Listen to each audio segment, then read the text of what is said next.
Olá, olá! Estamos começando mais um Café Cultural, agora online. Eu sou Gabriela Linhares, estou falando do Brasil, Rio de Janeiro, Niterói. E hoje a gente vai tratar de um tema muito polêmico, que não é do conhecimento de todos.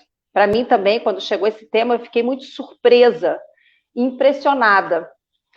Nós vamos falar sobre por que a alienação parental violenta mulheres e crianças.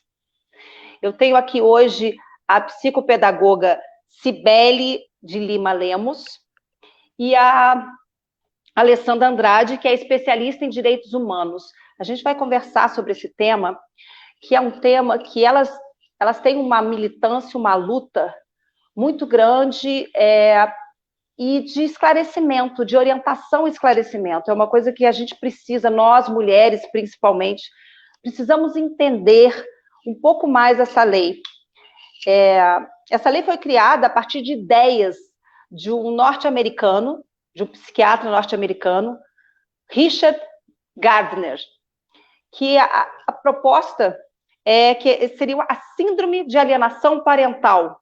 É quando um dos pais manipula a criança, né, para que ela fique contra o outro. Mas existe toda uma outra coisa por trás dessa tal síndrome de alienação parental, porque na verdade nem é síndrome, ela não teve uma pesquisa, né, para ser considerada uma doença, é julgada como síndrome por ele e os seguidores dele, e a gente vai falar sobre isso hoje. Cibele, seja bem-vinda.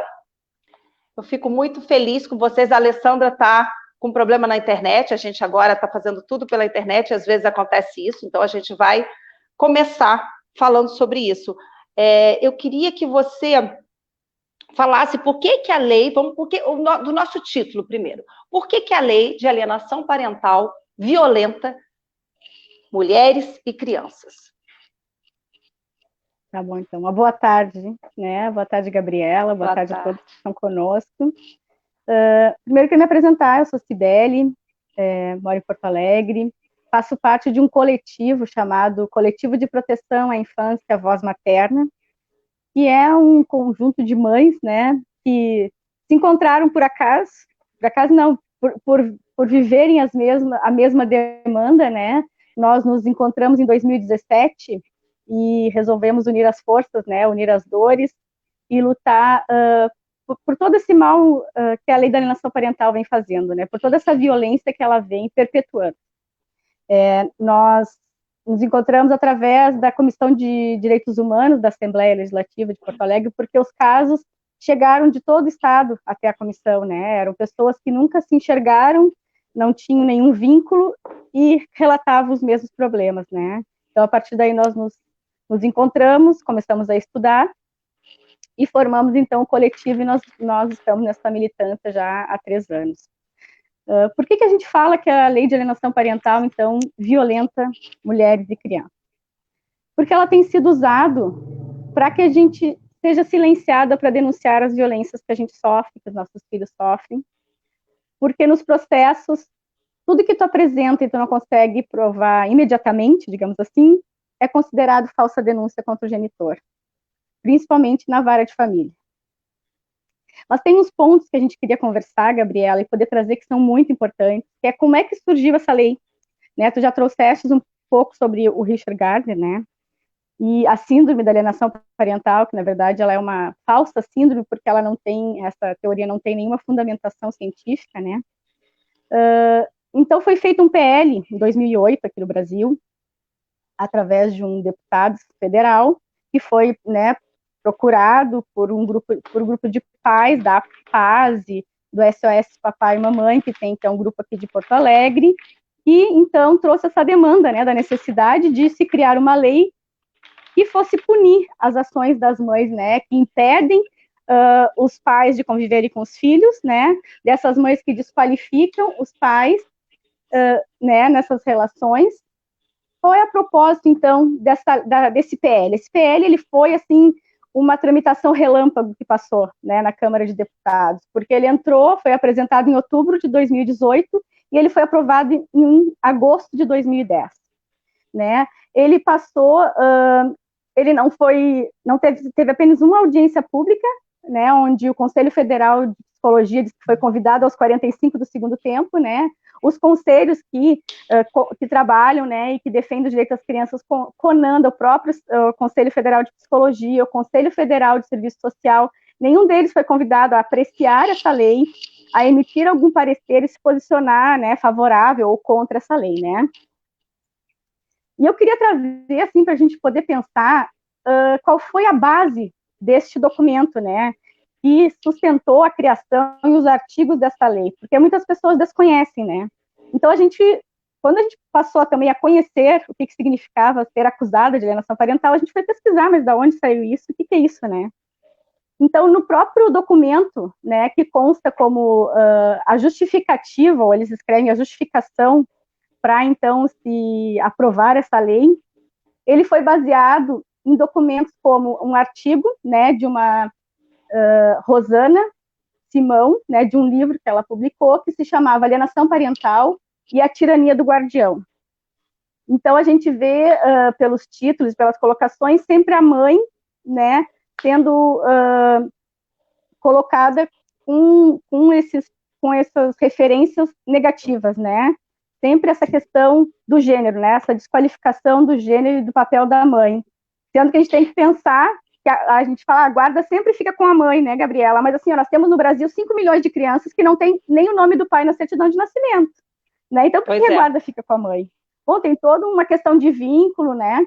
Aí, fora esse artigo deste livro, né, tem informações de sites do SOS Papai e Mamães, e tem um artigo que é o que dá todo o direcionamento da lei, que é o artigo que se chama Síndrome de Alienação Parental, da Françoise Pedevin, que foi traduzido pela PASE, né?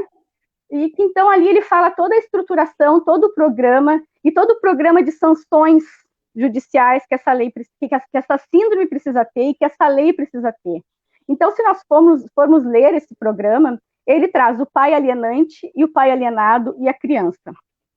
Só que quando ele se refere ao pai alienante, ele coloca que nas pesquisas dele, que não são pesquisas científicas, são as pesquisas dos casos que ele observou ali, a maioria dos alienantes, então, eram as mães, né? Jamais os pais. E tem todo um trabalho da terapia da ameaça, né? Quem atuar sobre digamos assim, esse legado da síndrome de alienação parental tem que trabalhar sempre com a ameaça. A ameaça da perda da guarda, a ameaça da retirada, né, dos filhos abruptamente, a questão da manipulação, né, a ameaça até, inclusive, de prisão, quando tu não cumpre a decisão judicial, né, inclusive eles falam nesse texto até em uso de tornozeleira, por exemplo, né, são as coisas mais bizarras que a gente pode estar lendo. Quem tiver interesse e quiser procurar, então, na página SOS Papai e Mamãe, tem todo esse artigo traduzido, e aí quem conhece a lei e conseguir ler esse artigo vai ver a referência, tu enxerga a lei todinha ali, né, tu não pode mudar de cidade, né. Pode falar. Sibeli, então, assim, a lei, essa PL, que é a Lei 12.318 de 2010, teve só uma audiência pública e ela foi tratada no Brasil de forma muito superficial, não é? Ela não teve nenhuma base em artigos científicos, e sim por textos da internet. É isso? Exatamente, uma publicação, isso, exatamente, e uma publicação de um artigo de um livro que também eles saíram reproduzindo esse tema, né, síndrome de alienação parental. Mas eu queria te trazer, assim, algumas observações que a gente fez deste material, que é em relação ao Rio Grande do Sul, por exemplo, fala assim, ó, são raros os julgados que examinam, né, na sua maioria deles, o Rio Grande do Sul, com profundidade essa matéria, né, e aí se estabeleceu uma notória postura de vanguarda na proteção do exercício da plena paternidade. Mas, se a gente for pesquisar, o Rio Grande do Sul é um dos que tem os julgamentos, as decisões, né, tanto em primeira e segunda instâncias, mais misóginas e preconceituosas contra as mães aqui no Brasil, né? Além de outros estados do Rio Grande do Sul, né, inclusive ele é citado na ação direta de inconstitucionalidade dessa lei, por ser uma lei que é uma violência de gênero, né? Porque ela não permite que a mãe exerça a sua maternidade, que é a proteção, que é a autoproteção quando é vítima de violência doméstica, né? E ainda nesse livro, eu acho que a gente não pode deixar passar, porque o que está escrito nesse PL, ele aparece muito nas petições dos advogados que nos acusam de alienação parental, que são termos pejorativos da mãe, da nossa relação da maternidade. E aí eles colocam assim, ó, eles colocam que eles precisam reproduzir, devido à importância do artigo da desembargadora Maria Berenice Dias, do Tribunal de Justiça do Rio Grande do Sul, intitulado Síndrome de Alienação Parental, o que é isso? Aí, o que ela fala? Ela traz que a mulher, então, evoluiu socialmente, né, teve que ir, né, entrar no mercado de trabalho, a sua autonomia financeira, e para isso ela foi dividir as tarefas com, né, o genitor. Quando ocorre a separação, a mulher não supera a separação. Então, a partir daí, ela tem sentimento de abandono, de rejeição, de traição, e aí surge uma tendência vingativa muito grande. Os termos estão escritos aqui, ela é, né, uma tendência vingativa. Desencadeia nela um processo de destruição da imagem do genitor. Né? Tudo é gratuito, porque esse genitor ele não fez nada, ele não violentou a mãe e nem tentou abusar do filho. Tá? É uma mulher que fez isso gratuitamente. Né?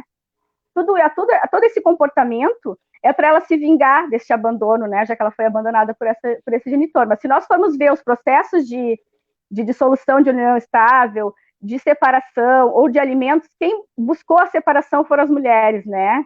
Inclusive, esse processo de alienação parental, ele aparece muitas vezes em processos de alimentos, né? Que o genitor some muitos anos e quando vê ele aparece e te acusa de alienação parental, né? Então, pode falar. Deixa eu apresentar a Alessandra, que a Alessandra entrou, a Alessandra Andrade entrou e que ela estava com problema na internet. Ela é especialista em direitos humanos, e a gente está aqui conversando. Alessandra, seja bem-vinda. E a Cibele, a gente estava conversando. Cibele, então, tem uma questão que eu acho que é importante a gente falar, que já existia na legislação, já existiam medidas que protegiam a criança, né? Que falava sobre essa coisa da alienação, não era essa palavra, mas já trazia toda uma proteção.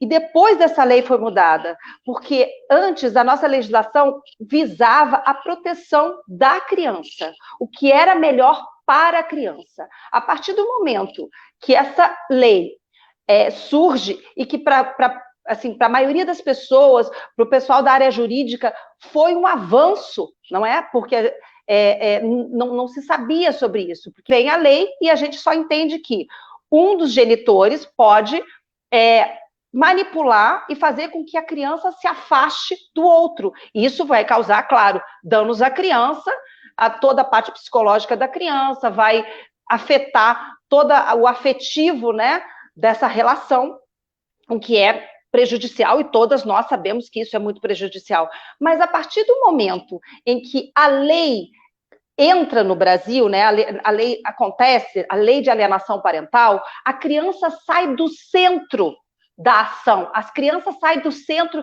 do movimento e vai para a relação conjugal. Então, trata-se da relação conjugal, da relação dos pais, e a criança fica em segundo plano. Isso é uma coisa que a gente precisa entender e fazer com que as pessoas entendam que já existe, a nossa lei já existia e já amparava a criança no melhor sentido, porque quando tem uma separação e é busca de alimentos, ou, enfim, ou um pai agrediu, ou uma mãe agrediu a criança, a primeira coisa que deve ser levada em consideração é o bem-estar do menor. A partir do momento que a lei de alienação parental ela é colocada no Brasil e muitos países, isso é uma coisa que a gente precisa falar, que muitos países não aceitam essa lei, e ela foi colocada de forma muito superficial, com bases em livros, em coisas da internet, enfim, com apenas uma reunião pública, não é? Que as meninas aqui elas são as mais entendidas no assunto, elas que vão falar, mas é a partir do momento em que a lei de alienação parental começa a ser executada, o que acontece? A discussão não é mais o bem-estar da criança, é a relação dos pais, e a criança fica de lado. E normalmente a gente viu, vocês trouxeram vários artigos para eu ler, e eu vi coisas monstruosas, né, que acontece, reflexos de coisas que vão além de só um pai manipulando um filho para que a mãe ou o pai não fique com essa criança. Então, isso é uma coisa que é muito, muito séria e a gente precisa entender a base disso, como isso chegou, né, como nós chegamos a essa lei. E eu te interrompi, Cibele, eu não sei se a gente volta, ou se você quer continuar? Eu vou voltar, eu quero continuar. Então, continua. Eu queria concluir, depois eu quero fazer uma seleção. Quando tu trazes que a criança sai do centro, né, da discussão, são 2 pontos. Primeiro, se tu ler essa tradução desse texto do SOS Papais e Mamães, eles falam que a psicóloga que for trabalhar com essa criança, ela tem que estar preparada para entender que o que a criança quer não significa que é o que é melhor para ela e tem que fazer a criança entender isso. Segundo, ela veio também para silenciar as mães. Então, o que eles focam? Eles focam no conflito do casal. Só que acontece que o sistema de justiça acaba estimulando uma litigância abusiva porque eles não sabem diferenciar conflito de casal de violência doméstica. Porque se tu te separa de um agressor e denuncia a violência doméstica, e ele segue te agredindo via processo. Então, o Poder Judiciário, os operadores de direitos, eles são coniventes e eles estimulam e eles perpetuam e perpetram a violência que a gente vive e que a gente tenta romper esse ciclo. Né? Tem um artigo da Lei da Alienação Parental, que é o 2º artigo, que fala dos exemplos, né? Eles ainda tipificam bem o que é fazer um ato de alienação parental, que fala apresentar falsas denúncias contra o genitor é um ato de alienação parental. Mas o que são falsas denúncias? Por que se para de se investigar? No momento que se apresenta uma denúncia de violência, por que se para de investigar uma denúncia de agressão à mãe, ou uma suspeita de abuso da criança, e fica só focando na mãe para ver se ela pratica ou não ato de alienação parental? E essa lei também veio para empoderar muito o juiz, porque se o juiz olhar para ti e achar que tu está fazendo um ato de alienação parental, ele prontamente pode determinar a avaliação psicológica para ver se tu faz ato de alienação parental, mas anterior a isso, ele já está dizendo que tu faz, que está te encaminhando para avaliação para isso, e ele pode ampliar o tempo de convívio com o agressor ou com o suposto abusador, porque a lei permite isso, essa é uma das punições, que o caráter dessa lei, ele é punitivo. Se tu apresentar uma denúncia contra esse pai, que quer ser tanto um bom pai, e tu estás impedindo sem motivo, porque eles partem do princípio que a violência não existe, né? E aí depois nós vamos abordar isso numa outra fala, o quanto a violência existe, né, no Brasil. Então, nós passamos para isso, assim, o quanto a lei da alienação parental, ela é conivente com a violência e ela perpetua todos os ciclos de violência. É uma perpetuação do Poder Judiciário, uma autorização de uma cultura machista, patriarcal, uma cultura da violência. E ainda tem um artigo 7, que ele é contraditório, para encerrar, que ele fala assim, a atribuição ou a guarda, ou a alteração de guarda, que é a inversão de guarda, ela dar-se-á por preferência ao genitor, que viabiliza uma maior efetiva convivência com a criança. Com quem que a criança vem convivendo, que ela contou a violência, ou com quem que ela vem convivendo, que a mãe sofreu a violência? É a mãe. Mas o juiz acha que tu está, né, fazendo os atos de alienação parental, e aí ele pega e tira a criança do teu convívio e bota com uma pessoa que não convive tanto e que tem todo o seu histórico, né, da violência, né. Então, para começar a nossa reflexão sobre o que essa representa essa lei, o quanto ela violenta e o quanto ela tenta silenciar as nossas denúncias, para começar seria isso agora. É importante a gente colocar uma coisa.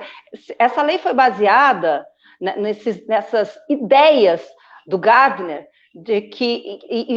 chamada de síndrome, né? Síndrome é uma doença que não foi pesquisada, que ficou só no campo da ideia deste senhor, que depois a gente vai falar, acho que a Cibele vai falar, a Alessandra vai falar melhor sobre ele.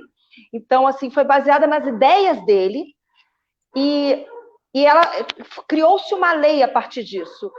Se essa lei, se isso fosse uma síndrome, fosse uma doença, como é que um juiz poderia dizer que essa criança está passando por isso? Então, bota um poder na mão de um juiz, onde teria que ter uma perícia médica, não é? Então, existe uma série de distorções aí. Então, eu vou passar um pouquinho para a Alessandra. Alessandra, eu queria que você se apresentasse, falasse um pouquinho de você, para a gente depois conversar. Fala um pouquinho. Bom, boa tarde, né, a todos e todas. Boa tarde, Gabriela, obrigada por nos dar esse espaço. Boa tarde, Cibele, né, minha companheira de luta aqui no Rio Grande do Sul. E eu sou mãe da Sofia e do Davi, sou servidora pública, sou formada em gestão pública com especialização em direitos humanos, né, tive há muito tempo como uma das componentes do Comitê de Equidade de Gênero, Raça e Diversidades aqui do Tribunal, no TRT4, né? E como a Cibele comentou, a gente se conheceu e uniu nossas dores e formou o coletivo em 2017, né? E normalmente são nos momentos de dor que saem as reações, né? É quando a gente, até aquele momento, a gente não, apesar da lei já ter algum tempo, a gente não tinha conhecimento. E isso é um problema, assim, que as pessoas não sabem do que se trata, porque tu só vai conhecer a essência da lei quando tu te torna vítima dela, né? Exatamente. E quando tu te torna vítima dela, e como é importante essa sororidade, essas mulheres se unirem, e assim, muitas pessoas estão nos ouvindo, elas procurarem o coletivo, porque a gente fica completamente só. A partir do momento que você é acusada e que vem uma ação judicial, e que vem um juiz e coloca uma sentença, e você, muitas vezes essa mãe acusou o pai de agressão ao filho, ou de abuso sexual, ou de agressão a ela é duplamente agredida. Ela é agredida em casa e depois ela é agredida no tribunal. Isso é uma coisa seríssima, como nós, mulheres, passamos por agressões em cima de agressões. Então, assim, as dores na alma e as dores do feminino, elas são muito profundas. E elas precisam ser colocadas de forma mais clara e objetiva. Agora, a gente falando aqui com distanciamento crítico, falando, sim, de uma lei que vem... vai contra a própria Lei Maria da Penha, a lei que nos ampara, né? Exatamente. Que traz todo esse machismo que assim, dá voz a ao machismo, a toda essa estrutura que nos perturba, que nos anula, né? Que coloca a gente num lugar de muita dor. E quando a gente fala de filho, aí é uma coisa muito complicada, porque nós nos submetemos a muitas dores por causa dos nossos filhos. Só quem é mãe sabe disso, né?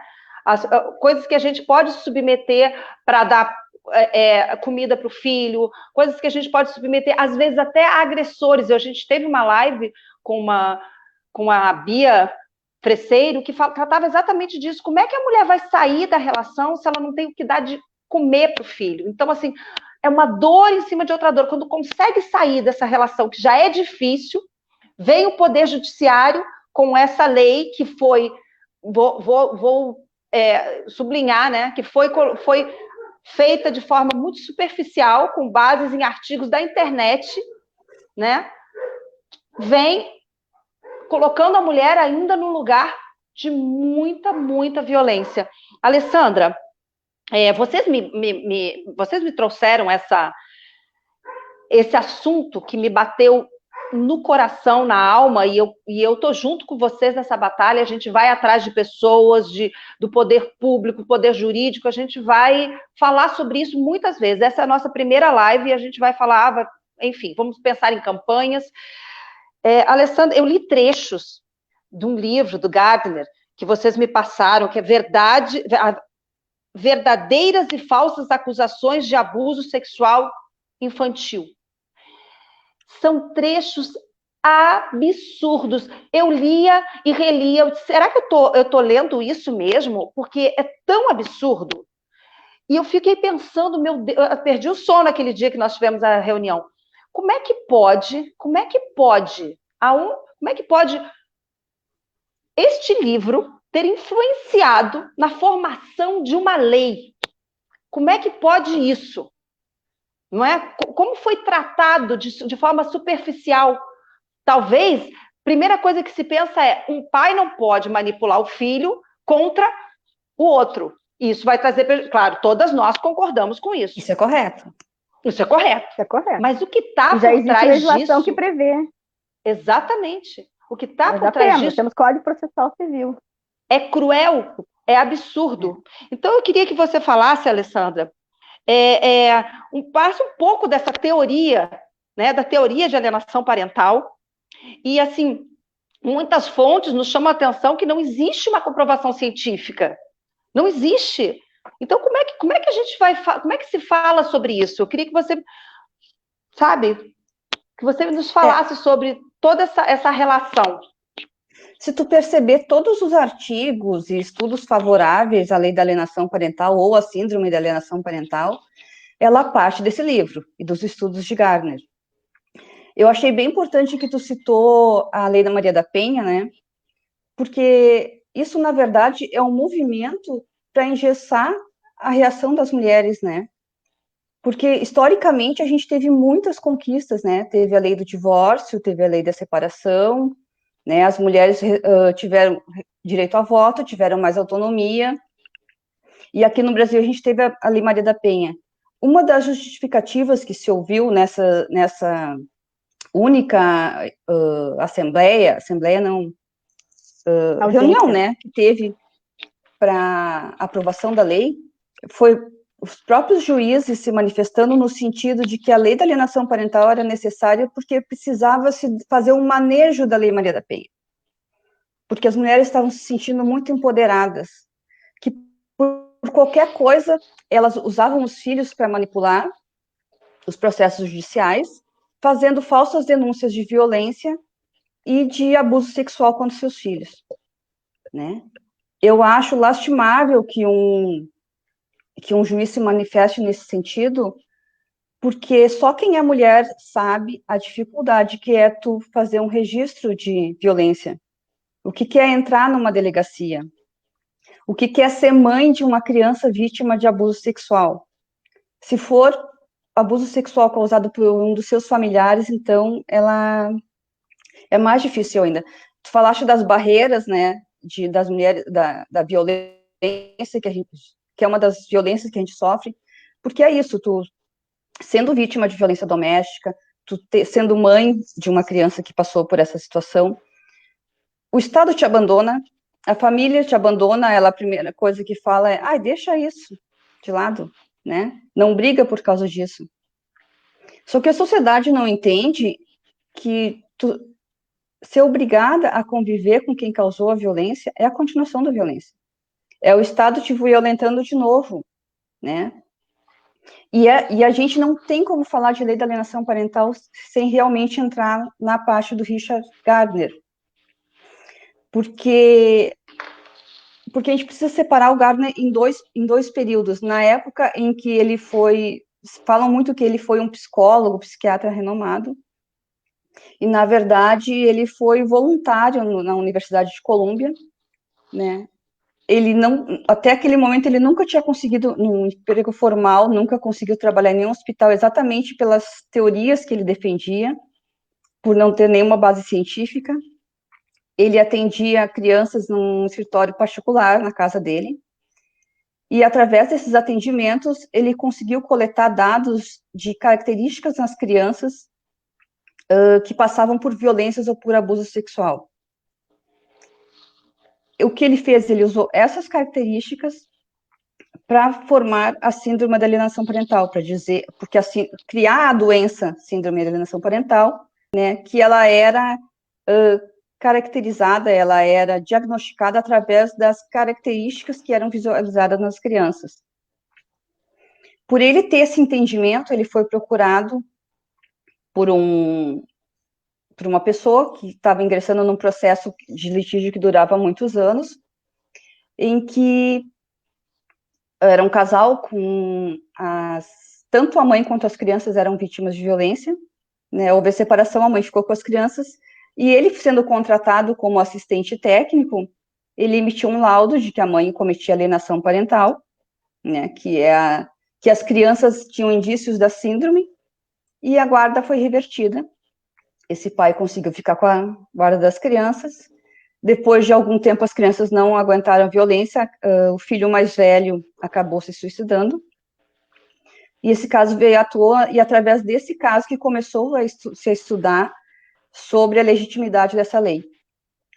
Como tudo é demorado, né, um estudo sério leva alguns anos para dar algum resultado, ele emitiu laudos em mais de 400 processos, né? Então, todo o estudo dele é baseado nele mesmo, em pessoas que ele atendeu. O número de pessoas não era suficiente para ser considerado um artigo científico, um estudo científico válido, né? Esse estudo não passou para os seus pares para ser legitimado. Se fala muito que ele teve artigos publicados em várias revistas científicas da época, e não eram realmente revistas científicas, revistas normais para quem tu manda um artigo e é publicado, né? Eu mesmo já tive artigos publicados, são textos, no caso, baseados em opiniões pessoais, não em estudos científicos. Com essa informação, ele consegue escrever a primeira parte da síndrome, que é criar a doença, né? A segunda parte desse estudo dele vem da cura da doença, né? E daí, com isso, a gente tem que voltar quando ele era diretor do Centro de Psiquiatria dos Estados Unidos, do Exército dos Estados Unidos, na Alemanha, em que lá eles faziam estudos também com crianças, né? E dali que sai a terapia da ameaça que eles falam, né? Que se tu for ler a lei, é exatamente isso que está sendo implantado nos processos de uma forma mais bonita, né? Que a mãe vai ser advertida. No livro mesmo, né, que citou, a descrição disso é bem mais, assim, chega a um limite do horror, né? Mas é tu ameaçar a criança, ameaçar a mãe, ameaçar a criança, é tu ameaçar com a perda de guarda, é tu impor multa. Então, um processo de alienação parental, um processo que dura menos tempo, quando a mãe não acaba desistindo, ele parte de 7 a 10 anos até sair uma sentença. Durante todo esse tempo, tanto a mãe quanto a criança, ela vai sendo violentada, porque são inúmeras perícias que passam durante todo esse processo. Acontece um empobrecimento da mãe, porque tu precisa de um advogado para se defender, num processo onde não existe defesa.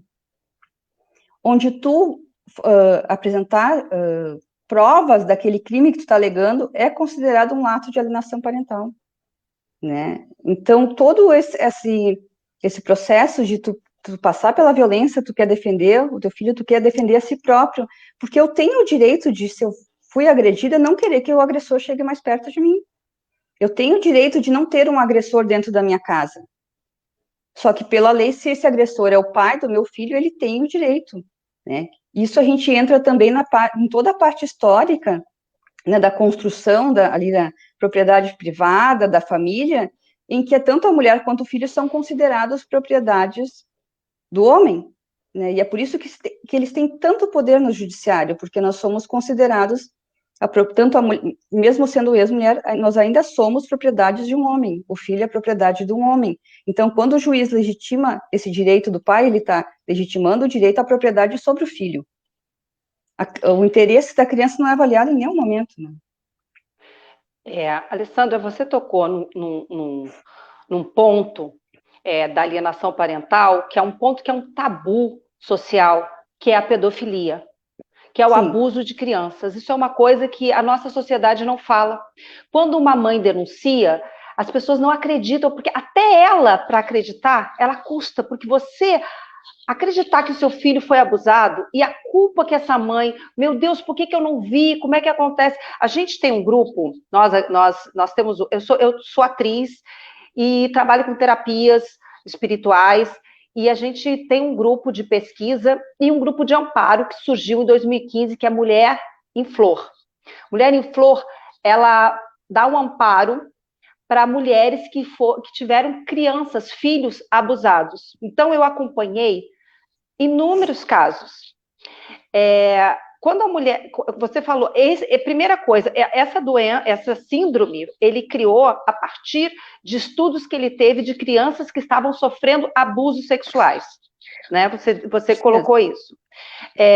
Quando a mulher, primeiro que nós não somos preparados para, a gente não tem preparo nem na delegacia, quando eu acompanhei mulheres em delegacia, porque, primeiro, 80% dos casos de pedofilia acontece em casa. Isso é uma coisa que a gente precisa deixar muito claro. É um familiar que abusa dessa criança. Sim. Normalmente, o familiar não vai deixar marcas. Ele vai fazer carícias. As marcas vão ficar na alma, no psicológico dessa criança. Quando acontece por terceiros na rua, aí ele vem agredido, machucado. Então, quando essa criança passa pela perícia, ela não tem marca. Ela não tem como provar que aquela criança foi molestada, que botaram o dedo, enfim, fizeram... O que fizeram com aquela criança? Beijaram, tiraram... Enfim, tem casos seríssimos, que a criança ela conta, a mãe arrasada conta, e é tirado a voz dessa criança, né?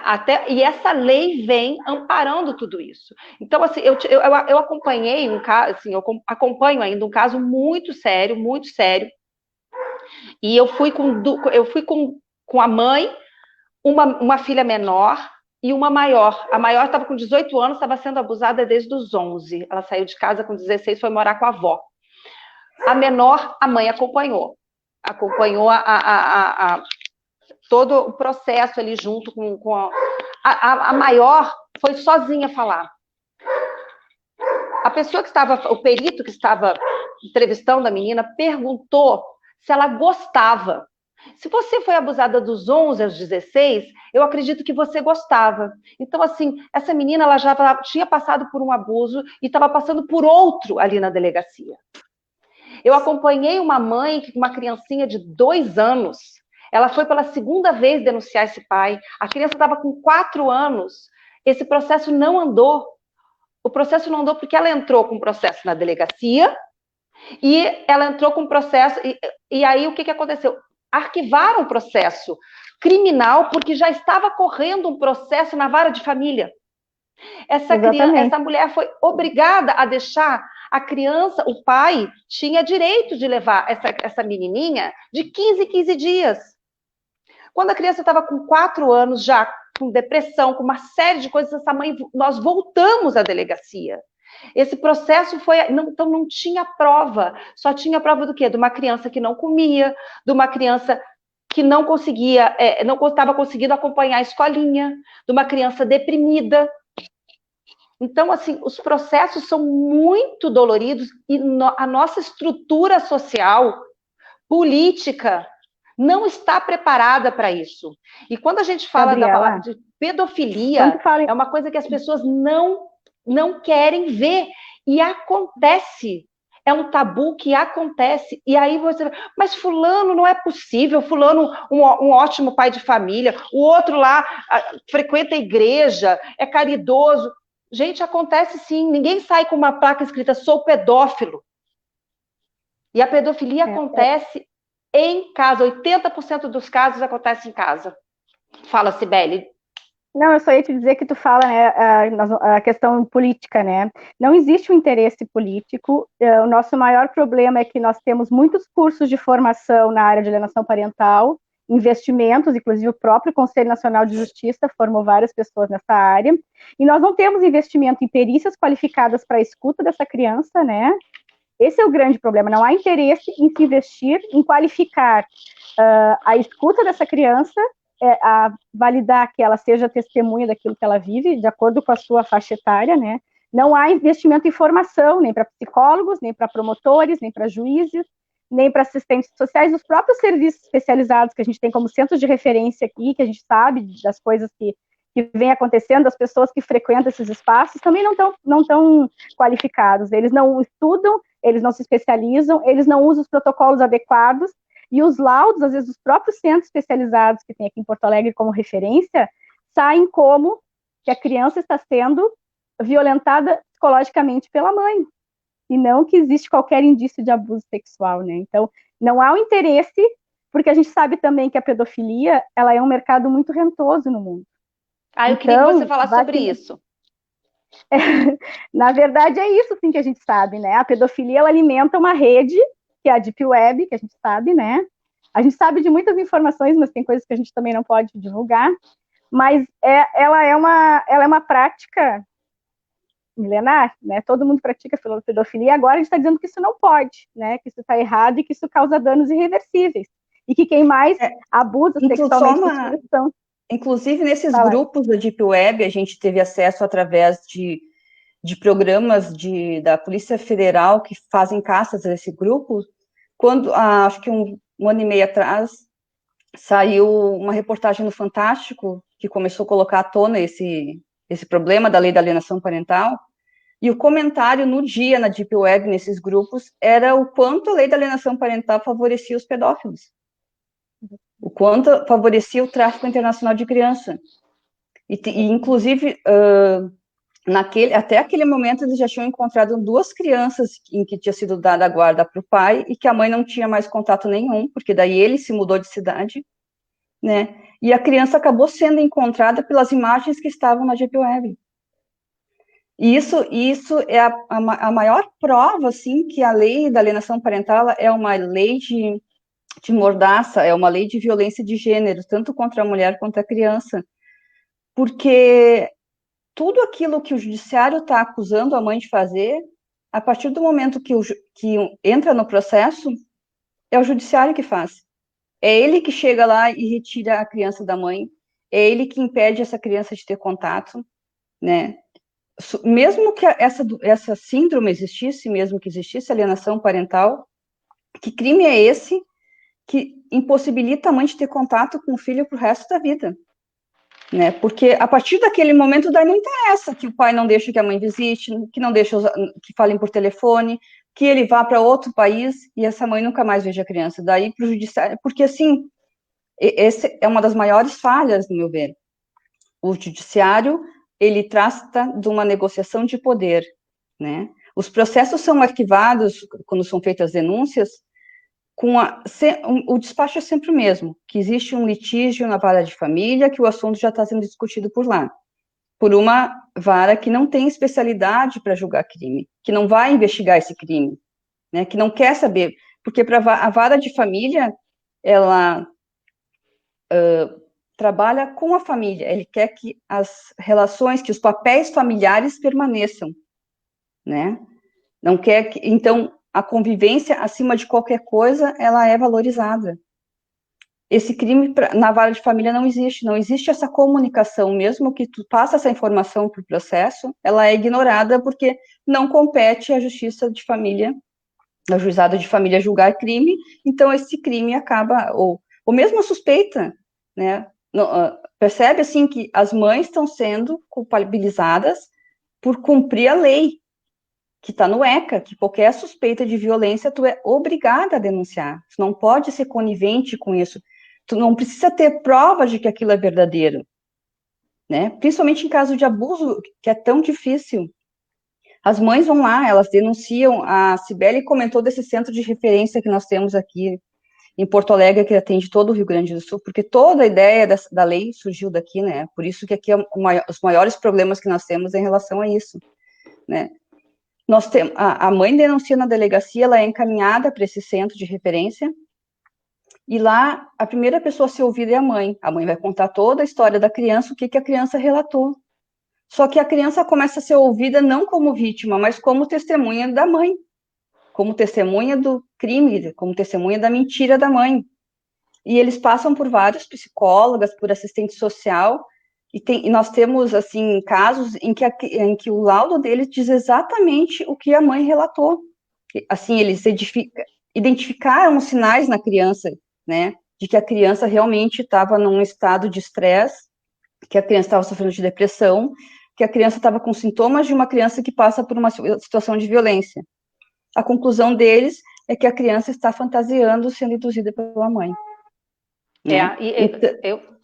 Eu acompanhei vários casos, inclusive a mãe ensaiou a criança para falar isso, a mãe, a criança tá confusa, a criança está confusa, a mãe passa por uma inquisição, gente, vamos falar a verdade, ela passa por uma inquisição. O abusador é ouvido uma vez. Nós temos relatos e até gravações de perícias em que as crianças são inquiridas como se fosse um criminoso. Exatamente. Tu sabe o que é certo, é verdade, as crianças entram num estado de desespero, começam a chorar, pedem para sair, pedem água, E tudo isso está nas gravações, é entregue no judiciário, e o judiciário de família simplesmente não enxerga a violência nos processos. Ele só enxerga que a mãe está constantemente tentando separar a criança desse pai. Ela não quer nem saber o porquê, né? Ela quer preservar essa relação. Então, aqui a gente está... estamos nos aprofundando aqui com as pessoas que estão nos ouvindo. Por que a alienação parental agride mulheres e crianças? Esse ponto é o ponto mais difícil. Então, assim, nós mulheres somos ouvidas milhões de vezes, aí você leva todas as provas do mundo e não adianta, é um desamparo muito grande.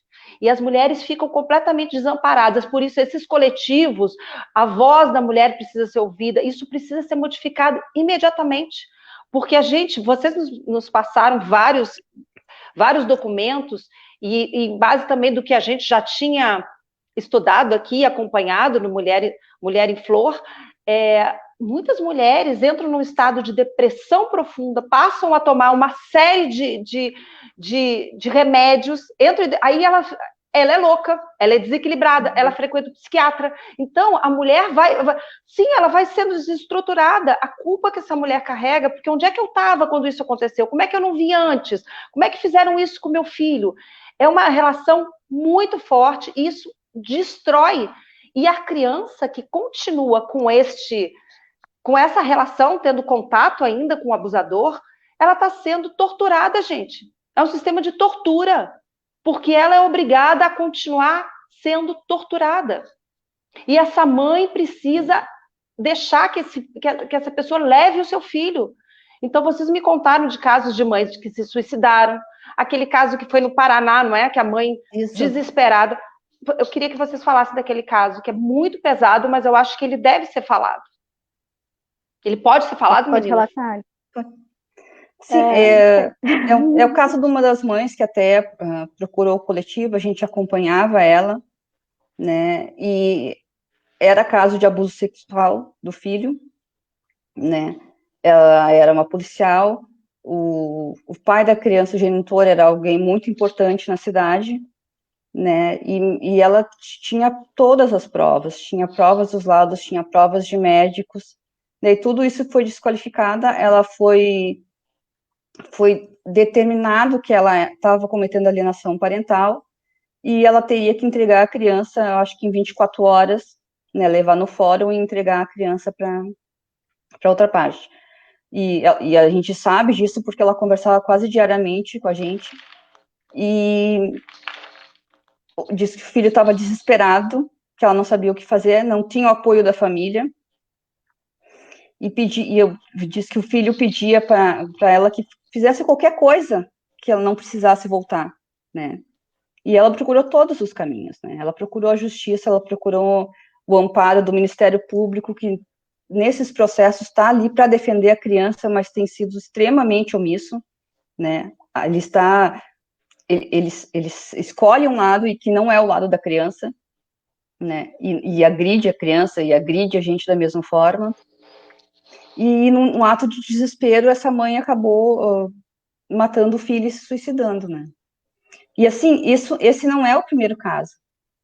Quando a lei foi aprovada, um dos primeiros casos a ter acontecido reversão de guarda, todos esses processos, foi o caso da Joana Marcenal, não sei se vocês lembram, ou se têm conhecimento, né, que também era filho de uma pessoa muito influente, de uma médica, o genitor era parente de políticos que tinham muito poder em Brasília, então esse é um dos motivos que a lei passou de forma tão fácil. Essa criança foi retirada, ela era, eu não tenho certeza, mas acredito que não fosse caso de abuso, fosse caso de negligência e maus tratos mesmo, né? Foi o caso que o pai sumiu, ele sumiu durante uns anos, a mãe entrou com o processo de alimentos, e aí ele entrou então com a acusação de alienação parental. Aí pode continuar. E aí... Sim, e daí conseguiram, né, essa inversão de guarda. A criança passou uns meses, né, passando por violências diversas, e foi levada para um hospital, assim, com marcas de machucado, subnutrida, e, se não me engano, com meningite também, né. E eu sei que em nenhum momento, nem quando a criança estava doente, nem quando pedia pela mãe, essa mãe foi contatada, e acabou que eles ligaram para a mãe minutos antes, assim, quando a criança já estava em coma, e foi questão, assim, de instantes a criança morreu. Então, assim, essa mãe, né, teve que aguentar toda a falha do Estado, toda a agressão, entregou uma criança perfeita e teve que ir lá buscar a criança, né, sua filha morta no hospital. E a gente relatei, assim, que existiu casos semelhantes nos Estados Unidos. Foi um caso, assim, também, que causou comoção nacional, que fez com que a lei fosse revogada no México, né? Então, a pergunta é que a gente deixa, assim, o quanto de violência ainda tem que acontecer, porque tu abre os jornais e tu vê todos os dias, tu vê casos de feminicídio, a maioria desses casos, a mulher era mãe, né? E ela acabou sendo morta porque ela não se sente amparada quando sai de casa e precisa fazer uma denúncia, né? Então, a pergunta que a gente deixa, quanto de violência, quantas crianças ainda precisam morrer para eles entender a ineficácia dessa lei, né? E outra coisa que eu deixo para pensar, assim, se retirar a alienação parental dos processos, eles vão ser obrigados a enxergar a violência, né? Então, a lei da alienação parental serve como desculpa para apagar, né, várias violências que as crianças e as mulheres vêm sofrendo, né? Ela aprisiona porque as mulheres, como a Cibele falou, a maioria dos casos eles iniciam dizendo que as mulheres não estão bem resolvidas com a separação, né? Mas essa separação quem procura são as mulheres, né? Então, a lei da alienação parental, além de ignorar totalmente o interesse da criança, porque os juízes dizem isso pra gente, né? Criança não tem querer, né? Eles pegam, a gente traz os processos e eles não analisam o processo. Nós temos caso num juiz que olhou para uma mãe e disse: eu não preciso ler o processo para saber que tu está mentindo. E se tu continuar falando, eu vou te tirar a tua filha. Né? É esse nível de violência que a gente enfrenta dentro dos tribunais, que é o local que deveria nos dar um amparo, nos dar o suporte que a gente precisa, né? E, gurias, eu acho que tem um ponto que a gente é muito importante a gente reforçar, porque a gente fica pensando nessa negação, né, nesse negacionismo que a gente vive hoje, né, pelo contexto todo brasileiro, né, de se negar a ciência, de se negar as pesquisas, e aí a gente vai ver o mapa da violência, né, para a gente dizer por que essas mães mentem tanto de violência contra a mulher. Se nós temos aí o IPEA, né, o ano passado, ele apresenta o mapa da violência, durante o dia, 13 mulheres são mortas por dia, teve um aumento de 17% no número de feminicídios dentro de casa, né? Aí nós pegamos o boletim epidemiológico do Ministério da Saúde, que fez uma pesquisa de 2011 a 2017, é o período que a lei estava em vigor, e aí ela coloca os índices de violência, a faixa etária, para vocês terem ideia das notificações, a questão da notificação da violência sexual, 71,2% foi na residência, tá? Para vocês terem uma ideia. Depois fala que 81,6% o agressor era do sexo masculino, que tantas crianças mentem, então a gente tem que parar de negar e de dizer que é mentira as denúncias de violência, tanto contra a mulher, tanto quanto as crianças, porque os números estão aí. E aqui são subnotificações, porque a gente sabe que a realidade é muito maior, e que as crianças contam que a gente não consegue chegar na delegacia para notificar com medo de perder a guarda, que as mulheres sofrem a violência ou até, né, tentativas, ameaças de feminicídio, também não denunciam, porque o juiz está dizendo que se tu denunciar ou se tu falar mal desse genitor mais uma vez, tu vai perder a guarda. Então, assim, os números estão aí, as pesquisas estão aí, os órgãos sérios científicos estão aí para dizer a violência existe. Existe um aumento absurdo na violência, as pessoas não denunciam porque elas têm medo, as que denunciam são violentadas inúmeras vezes pelo sistema, né, e são expostas à violência cada vez mais.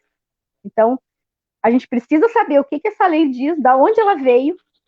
Ela não tem uma fundamentação científica, ela é usada para blindar, né, ela é um escudo para a gente perpetuar a violência contra as mulheres, e cada vez mais as nossas crianças estão sofrendo, serão adultos, os que sobreviverem serão adultos doentes emocionalmente, né, fisicamente, com vários problemas, com vários transtornos, né.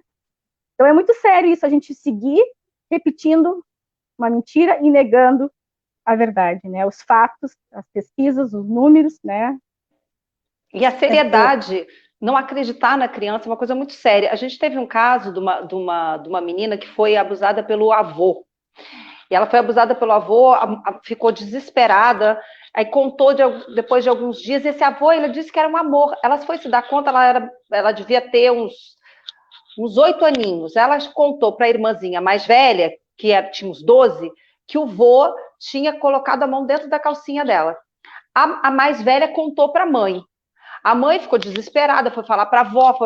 Enfim, a avó levou a menina num centro espiritualista, sei lá, que orou a menina, rezou e disse que a menina estava possuída, estava falando aquilo para destruir a família. Então, uma coisa que a gente precisa também cuidar. Tivemos um outro caso também de uma menina que conseguiu falar na igreja evangélica que ela frequentava, ela conseguiu falar, relatar o que estava acontecendo. O pastor não contou para a mãe, chamou esse pai e também fez uma sessão, alguma coisa, para que o demônio saísse desse homem, e essa mãe soube que estava acontecendo alguma coisa, mas ela não podia sair da relação, porque aquilo ali era uma influência maligna. Então, além de tudo, ainda tem algumas ignorâncias que acabam colocando mais um ponto de peso na mulher. Então, as religiões vêm endossando esse machismo. Né? Eu sou uma pessoa super espiritualista, sou religiosa, acredito em Deus, trabalho no centro espírita. Eu não estou falando contra a ligação com o divino, mas eu estou falando da estrutura machista que endossa toda essa sociedade patriarcal, onde nós, mulheres, somos obrigadas. Então, a relação de família também fica um peso muito grande. Como é que eu vou acabar com a família? A gente precisa entender que nós não precisamos ter um homem do lado para ter uma família, né? Porque a mulher também não sai de uma relação abusiva, não sai dele porque não quer deixar a família, desestruturar a família, que esse peso cai sobre nós. Porque, como vocês falaram, a maioria dos casos é a mulher que toma a iniciativa de se separar. Então, ela já também fica pelo outro lado, porque muitas avós, que são mulheres também, para proteger os seus filhos abusadores, agressores, também vão contra todo o útero, né, feminino, com toda a nossa voz, a nossa luta da mulher, porque a mulher nós precisamos hoje, Cibele e Alessandra, nós precisamos nos unir, nós somos a maioria, nós mulheres somos a maioria, então nós precisamos falar, denunciar isso que esse coletivo que vocês têm e outros coletivos, eles dão voz, eles dão suporte e sustentação. Muitas mulheres acabam saindo desses processos depressivos e até deixando de se matarem porque elas conseguiram um amparo. Já que o poder público não ampara, o poder jurídico não ampara, nós precisamos achar esse amparo dentro de nós e com essa força dos movimentos feministas. É bem comum acontecer de a gente, às vezes, à tarde da noite, 1, 2 horas da manhã, a gente passar mais de 1 hora atendendo uma mãe no telefone só para ouvir, porque ela não tem para quem falar, porque para a família é mais vergonhoso ter um caso de estupro na família, né? É melhor esconder isso, vai causar mais mal a vergonha, porque essa vergonha vai atingir toda a família, né? Do que é preferível que essa criança se cale. Né, de que se convença ela de que isso vai passar, de que não foi nada. As próprias orientações de Gardner dizem nesse sentido, né, que os adultos têm formas diferentes de amar e que a criança tem que compreender isso. Pois né? é. A gente é julgada por estereótipos, essa história de que a criança mente. O próprio Piaget e outros psicanalistas, né, apresentaram estudos de que a criança não consegue relatar um fato de que ela não tenha vivenciado. Né, ela precisa da imagem, né? Ela precisa da experiência para conseguir relatar. Do contato. Ela só relata aquilo que ela vivencia, ela só consegue relatar aquilo que ela vivencia.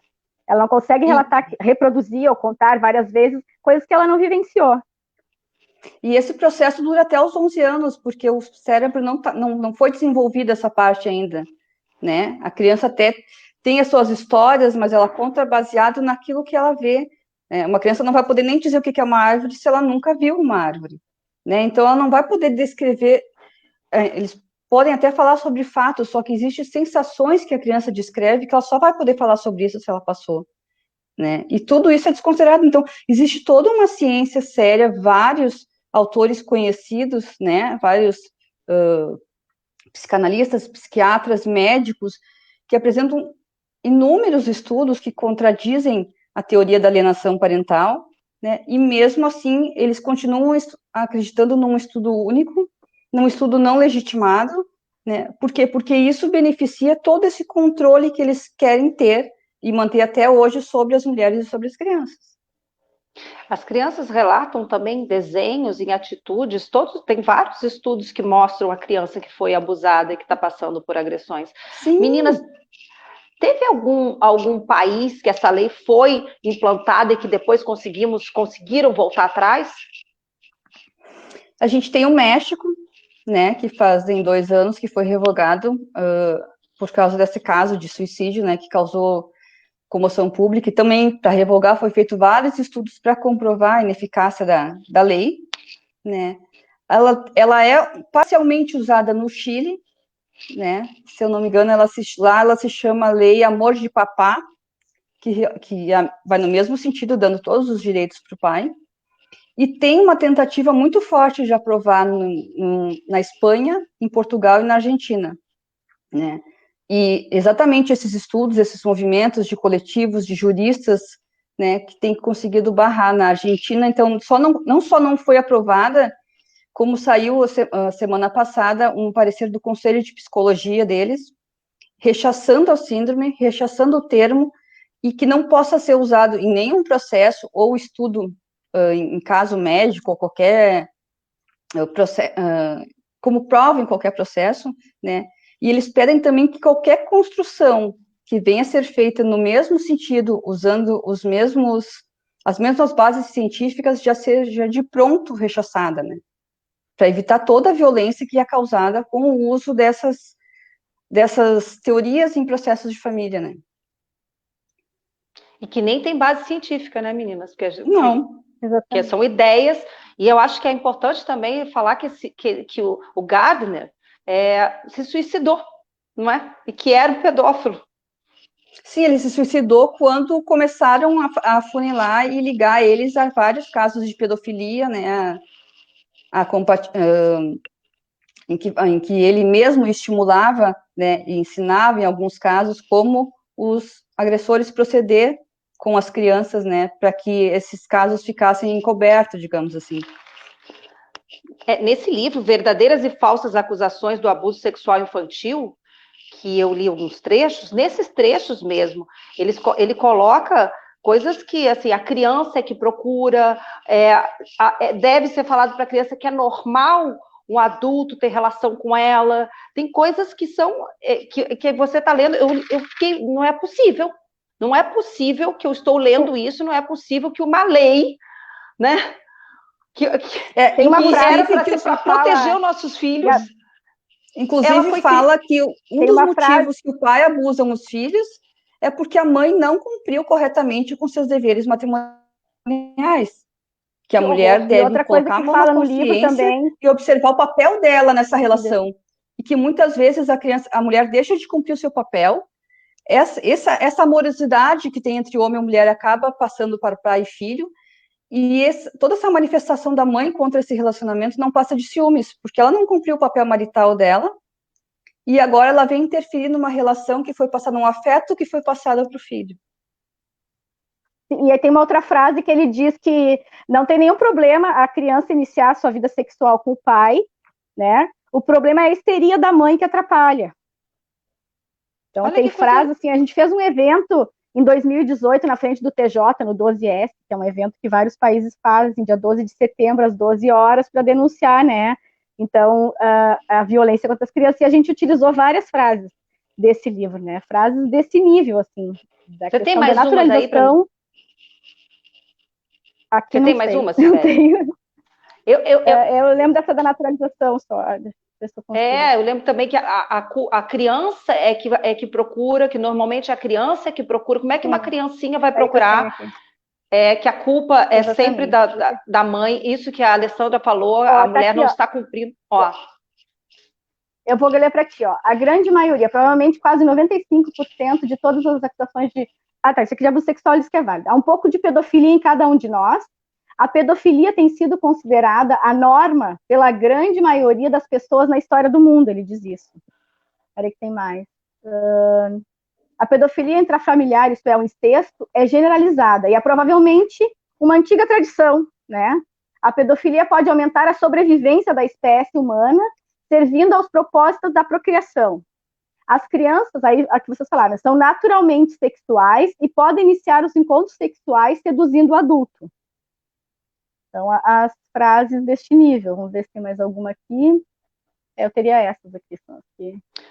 Então, tem meninas... as recomendações de Gardner, né, que ele, para encerrar, assim, a recomendação que ele coloca é que quando uma mãe, se mesmo com todas as advertências, isso aconteceu nos Estados Unidos, aqui não acontece ainda, né, se com todas as advertências a mãe não entender o quão mal ela está fazendo com a criança, interferindo no relacionamento, que fazer essa mãe passar uma noite numa cadeia pública talvez faça ela mudar de ideia, né. Então, assim, todo o processo corre em volta da mãe. A criança, o superior interesse da criança, que eles gostam tanto de falar, não é considerado em nenhum momento, né? Quando a criança, raras vezes ela tem o direito de falar, e quando ela pode falar, ela sempre vai ser ouvida como testemunha da mãe. Né? Não observam o sentimento, a parte pessoal da criança, né? O que a criança quer? Os juízes olham nas nossas caras e dizem, criança não tem querer.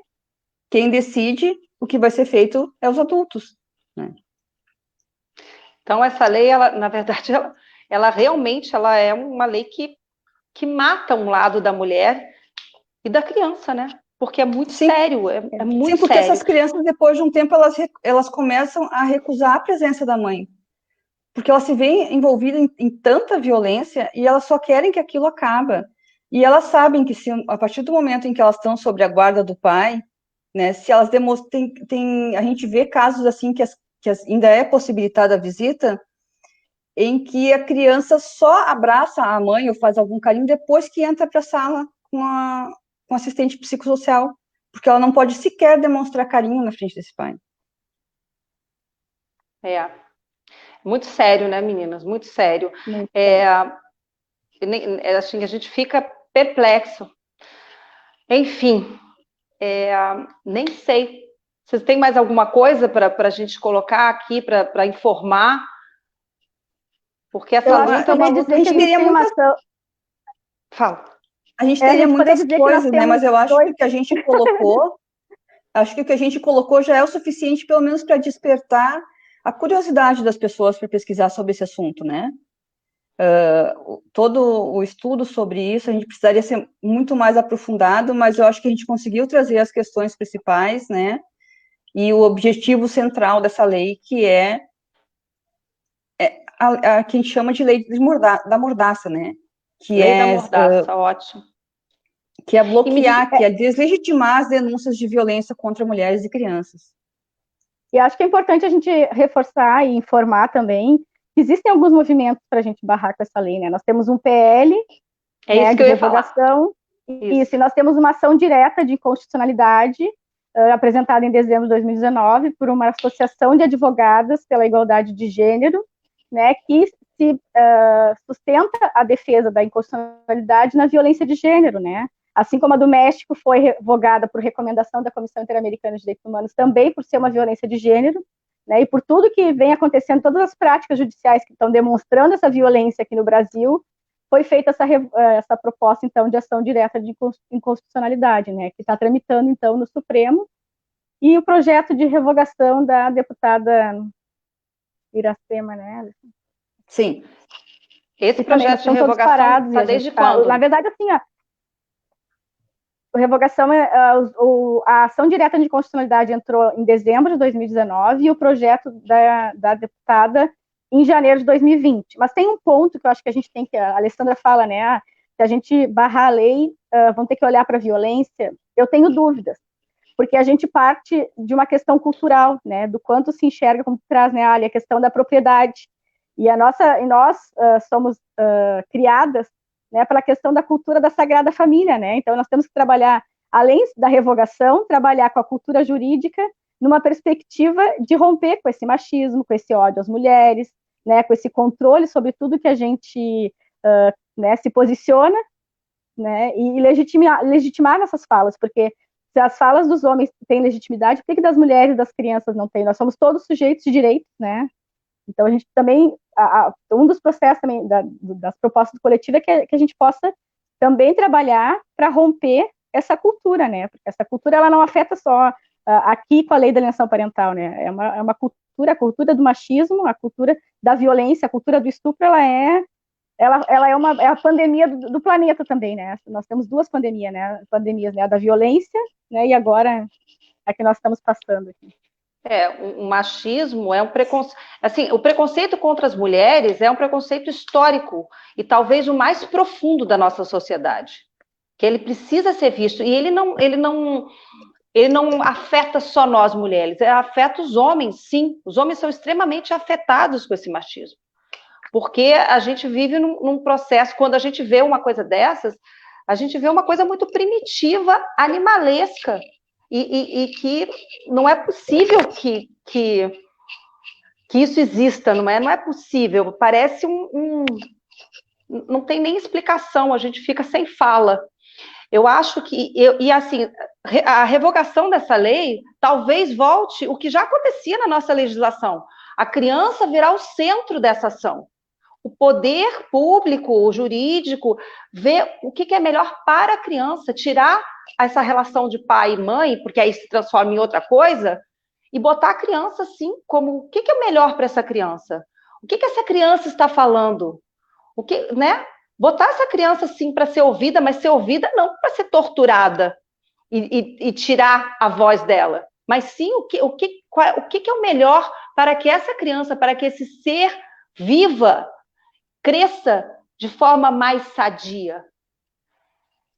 Só um ponto, quando a gente fala do machismo, né, Gabriela, e da cultura machista, a gente também convive dentro do Poder Judiciário com mulheres que reproduzem o machismo, elas são vítimas desse sistema, mas elas reproduzem os valores, né, e essa cultura machista contra as mulheres como elas, né, então é uma questão de cultura muito séria, das mulheres se enxergarem como vítimas de todo esse sistema, né, romper com essa cultura de que as mulheres têm que odiar as mulheres, são uma série de padrões que a gente precisa falar deles e romper, e que, como tu diz, as mulheres precisam se unir, mas elas precisam se enxergar, né, se enxergar como iguais, como força para romper esse sistema, e como muitas reproduzem, sem se dar conta, todo esse machismo que a gente vive, porque a gente tem juízes, a gente tem promotoras, a gente tem as próprias psicólogas que fazem os laudos, né, e as assistentes sociais, que escrevem reproduzindo isso, né, essa cultura machista.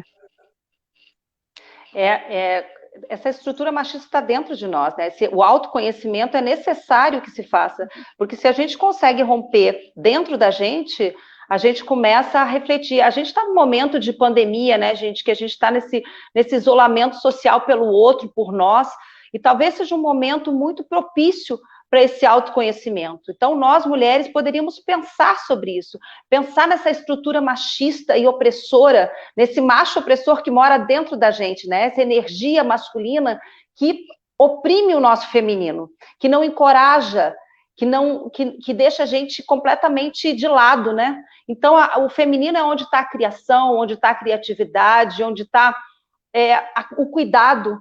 Então, eu acho que seria a gente terminar essa conversa. A gente está nesse momento de pandemia, é importante que se fale sobre isso, que hoje a gente tem 63.409, até o último momento, mortes no Brasil. O nosso gráfico ainda está subindo. É necessário que fiquemos em casa. Ainda estamos num momento muito frágil de contágio, muito sério de contágio. E Porto Alegre entrou em bandeira preta hoje. Pois é. A gente viu aqui, saiu em toda a internet, jornal, primeira semana aqui no Rio que abriram os bares, a Zona Sul lotada. Aí fala, mas a Zona Norte já estava lotada. Mas, gente, a Zona Sul, a elite brasileira, podia ter um pouco mais de consciência, né? Podia ter um pouco mais de consciência. E passar o exemplo, Mas, enfim, eu fiquei muito tocada com esse assunto. Eu quero dizer, meninas, que estamos todas juntas.